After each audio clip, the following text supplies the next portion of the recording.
Break नंतर bulletin मध्ये आपलं स्वागत। आज चिंचपोकळीच्या चिंतामणीचं परेल वर्कशॉप येथून आगमन होणार आहे। हा गणपती नव्या रूपात नव्या स्वरूपात असेल अशी टॅगलाईन मंडळातर्फे देण्यात आली असून तब्बल 8 वर्षांनी परेलच्या वर्कशॉप मधून या गणपतीचं आगमन होणार आहे। आणि या संदर्भात अधिक माहिती देतील आपले प्रतिनिधी अजय माने। अजय,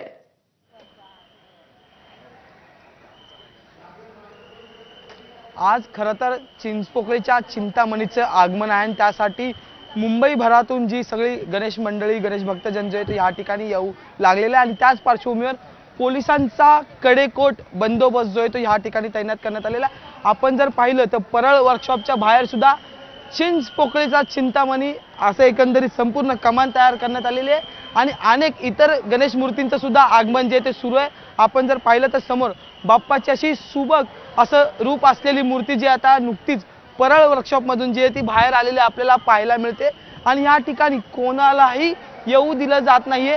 ज्या गणेश मंडळाची मूर्ती आगमनाला असेल त्याच मंडळांना फक्त आज परळ वर्कशॉपच्या परिसरात जो आहे तो प्रवेश दिला जाईल।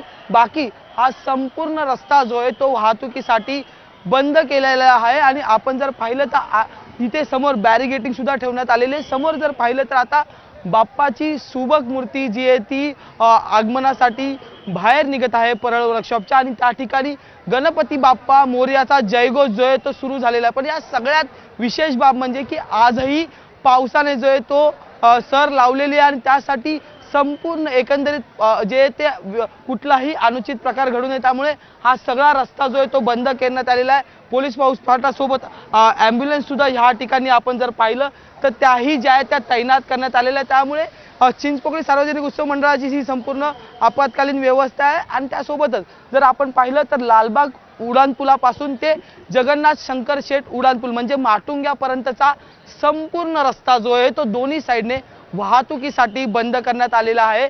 मुंबई पोलिसांची टीम या ठिकाणी तैनात आहे, बॅरिगेटिंग केली गेली। वर्कशॉपच्या इथे ज्या मंडळांच्या गणेश मूर्तींचं आगमन असेल ज्या क्रमाने त्याच मंडळांना जी आहे ती परवानगी दिली जाते।